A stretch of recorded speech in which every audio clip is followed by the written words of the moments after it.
Few video games in history have cribbed more of its foundation from the Warhammer universe than the original Doom. Few video games in history have cribbed more of its foundation from the Warhammer universe than the original Doom. Few video games in history have cribbed more of its foundation from the Warhammer universe than the original Doom. Doom, Doom, Doom, Doom. I caught IGN's Bolt Gun pre-review, I guess that this is.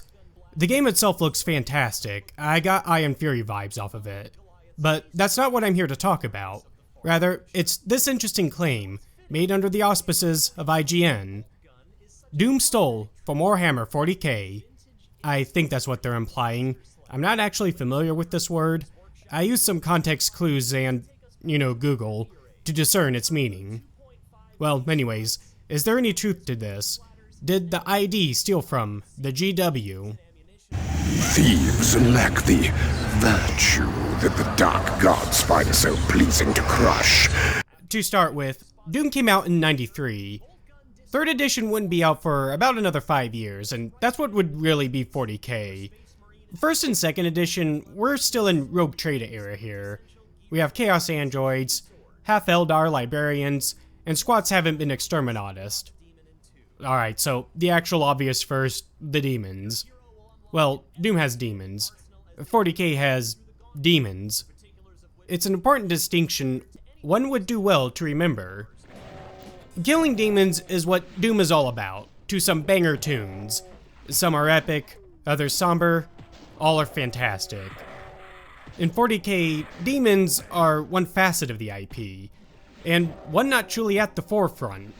Sure, the ruinous powers as a whole are the large antagonistic force, yet it's the Chaos Space Marines themselves that are the foremost in-universe baddie, enemy number one and ideologically opposed to the main, good faction, the Imperium and its false corpse emperor. Between the two franchises, the demons don't really share any similar designs or the like. There's some superficial similarities, sure, but that has more to do with both drawing from Judeo-Christian design influences, not all of which are followed that closely. Both are very violent, decidedly mature-leaning franchises. For its part, Doom is derivative of its predecessor Wolfenstein. I'd say it's closer to 80s and 90s action films more than anything, with its premise. Warhammer 40,000 is equal parts camp, cheese, and grimdark, portions of which are rather nuanced, fairly evocative even. 40k's killed or be killed, Doom's all kill. See, Doom has no plot. It has a story, but narrative wasn't exactly the primary focus of the team. Carmack even once derided the idea of a plot in an FPS game as, well, read into it as you wish. Hell's another realm by default. It's the OG place from whence demons cometh. It's effectively the first of such framing devices. Drawing any parallels between Hell and the Immaterium is kinda pointless. Okay, they didn't go so far as to imply any, but I already ran out of possible ideas to foil between the two. Alright, we're getting facetious here. The point is, there's just not anything between the two that is meaningfully similar. What is incidental. Even in the meta sense, sci-fi meets fantasy, not really GW version grounds. See, honestly, I've never actually heard anyone make this statement before, which is mostly what piqued my interest to begin with, and said with such credence. Yet, it's just not that true of an observation. Is this just the brains of a GW fanboy scorned? Or is it perhaps something else? I contend that this was a knowingly made falsehood. Understand, at first I took this as a tongue-in-cheek joke. There's even a seeming reference to that VentureBeat Space Marine article from a couple years back. Solely with his quintessential Gears of War-esque chainsword. Anyhow, as the video goes on, a few other strange statements popped up, to the level of, why are they saying these things? After which, a curious thought crept in. Peruse any many a 40k forum out there, drop the words Blizzard or StarCraft, or even Warcraft on the fantasy side, and see what happens. Perhaps the thoughts already crept in for you as well. Rage baiting. Something that was purposely said to ruffle a few feathers, to drum up discussions in that comment section down below, and views, and get the people talking and discussing and views, to get the popularity growing, which gets more people talking and more views. An effective strategy: make a loaded statement, even if it's in passing, then let the fans do all the work, do all that marketing for you. Efficient, if a little duplicitous, or ruthless even. For as large a media outlet as IGN, one would think such tactics as unneeded. The weight of the name and quality of the work should speak for itself, should it not? Oh, such woeful times to stoop to such lowly tactics. I'm not being serious. I mean, alrighty, does this really matter? Only 50 tracks from the review proper. I'm not trying to impugn the journalistic integrity of IGN. The guy narrating's not the writer, to be clear.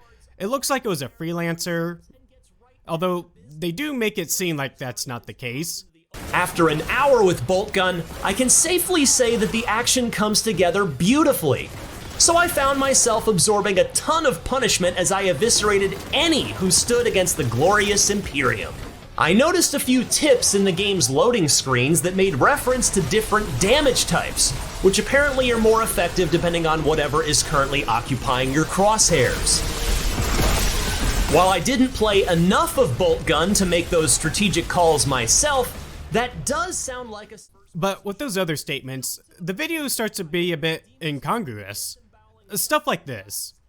Boltgun might play like Doom, but id Software certainly wasn't drumming up the gory particle effects and psychedelic bullet trails that fill the screen in developer Auroch Digital's firefights.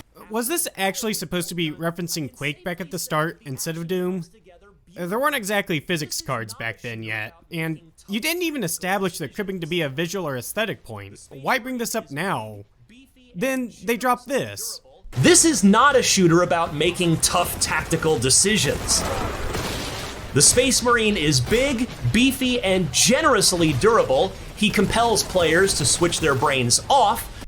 I won't say Doom was a super complex game, but compared to typical games today, at least FPSs, you did have to keep a track of many things, and if we're really meaning Doom 2 when we say Doom, that game does have quite a bit going on under the hood if you care to look.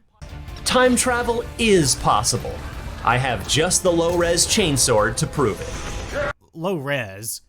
This game looks like it was ran through an upscaler 5 times. They just turned off the aliasing. Whatever. Look, I don't know. It just seems like they were either making these statements purposely to get the baiting going, or possibly made without even really a casual knowledge of said titles. Rather, going off the stuff they heard other people said or have read online and forming their opinion from there to run with. Which, thinking of it now, is probably also equally possible, especially nowadays. If this is so, should they really be saying anything? I am actually reminded now of Dean Takahashi's article, the one that went in hard on how much of a ripoff Space Marine is of Gears of War, that got a lot of backlash. Perhaps that reference was rather fortuitous. He made an update apologizing, though reading between the lines, I'd honestly feel like he's pissing in some 40k fans' eyes. But granted, it makes an interesting point, regarding how much in-depth knowledge of everything and anything a reviewer really just doesn't have, and shouldn't be expected to have. He points out that there are new people coming into various media all the time, forming their own views to add to the discourse. I mean, returning to my Rogue Trader tirade, does that little in-depth, deep knowledge lend any more strength to my position? Things like this will come up all the time. It's the nature of the reviewing beast, and it should not hold people back from sharing their honest thoughts. But that's kind of the rub of it, is it not? We're voicing our opinions, yet at the same time, presenting them from a position of, well, not authority, yet some carriage of weight behind your words, that you know what you're talking about. Look, I'm just a seal that makes these videos for fun. Most people come here at most just to laugh at me, so what I say doesn't really matter. IGN has people going to them to make actual purchasing decisions. Okay, this wasn't a review proper, but it's still a demonstration that dropped quite a lot of observations, extolled quite a bit the game's virtues. Our boy here could hardly contain himself. It's 1996 all over again, baby. Reading what someone else who actually played the game wrote about it. Reading the comments, it doesn't really look like the statements got any fire started. If they did, they sputtered out rather quickly. I don't know, just be mindful of when someone says something that sounds rather silly, they may be doing it on purpose. Well, I said my piece. Take what you will from it. Have a good day, beautiful friends. And let me know what you think in the comments section down below about how Space Marine 2's Tyranids are cribbing StarCraft Zerg's design. Games Workshop isn't even trying to hide it at this point, are they?